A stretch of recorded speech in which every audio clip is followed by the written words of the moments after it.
ராமாயணத்தில் கடவுளான ராமருக்காக எந்த எதிர்பார்ப்பும் இல்லாது சேவை புரிந்தவர் அனுமன். அவரது வாளில் நவக்கிரகங்கள் ஐக்கியமாகி இருப்பதால் அவரை வழிபடுபவர்களுக்கு நவக்கிரக தோஷம் விலகும். இறப்பில்லாது வாழ்பவர்களை சிரஞ்சீவி என்று அழைப்பார்கள். ராவணன் தன் அண்ணன் என்றாலும் நியாயத்தின் பக்கம் நின்றான் விபீஷணன்.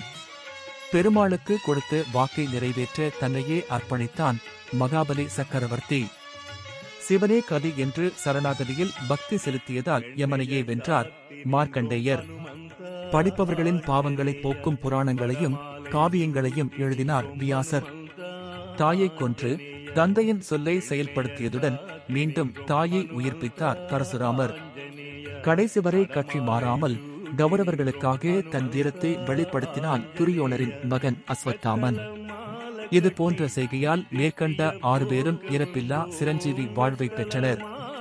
ஆனால் யார் என்று தெரியாத ராமனுக்காக எந்த எதிர்பார்ப்பும் இன்றி சேவை புரிந்த அனுமனுக்கும் சிரஞ்சீவி பட்டியலில் இடமுண்டு.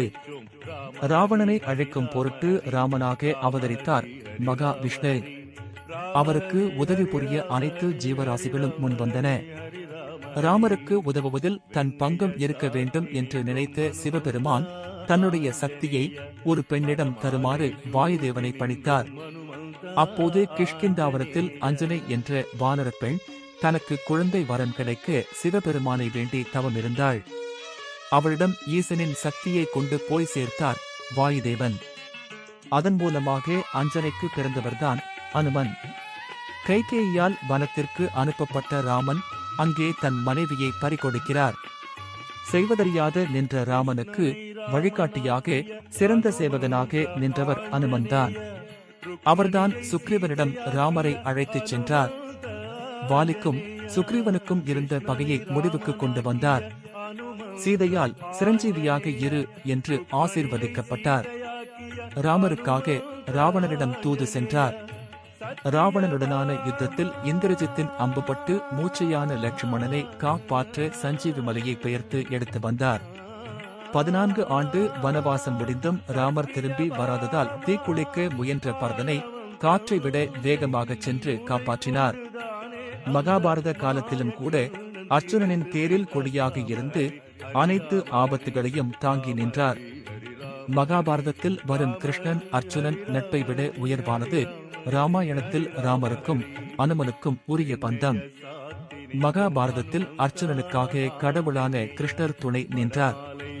ஆனால் ராமாயணத்தில் கடவுளான ராமருக்காக எந்த எதிர்பார்ப்பும் இல்லாது சேவை புரிந்தவர் அனுமன். இப்படிப்பட்ட பெருமைக்குரியவர் என்பதால்தான் மகாவிஷ்ணு கருடனுக்கு அடுத்தபடியாக தன்னுடைய வாகனமாக அனுமனையும் ஏற்றுக்கொண்டார்.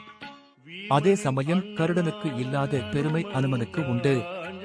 அது பெரிய திருவடியான கருடன் பெரும்பாலும் பெருமாள் கோவிலில் தனிச்சந்நிதியில் அல்லது பெருமாளுக்கு எதிரில்தான் அருள்பாலிப்பார்.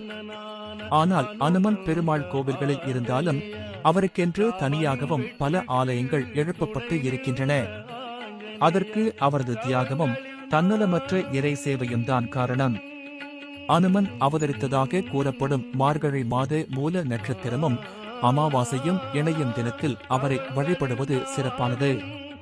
அந்த நாளை அனுமன் ஜெயந்தி என்று ஆலயங்களில் வெகு விமரிசையாக கொண்டாடுவார்கள். அனுமனை வழிபாடு செய்தால் திருமால், சிவன், ருத்ரன், பிரம்மா, இந்திரன், கருடாழ்வார் ஆகியோரை வழிபட்ட பலன் கிடைக்கும். அவரது வாளில் நவக்கிரகங்கள் ஐக்கியமாகி இருப்பதால் அவரை வழிபடுபவர்களுக்கு நவக்கிரக தோஷம் விலகும். அறிவு கூர்மையாகும். உடல் வலிமை பெருகும். மனோருதி ஏற்படும். அச்சம் அகலும். தெளிவு உண்டாகும். வாக்கு வன்மை அதிகரிக்கும்.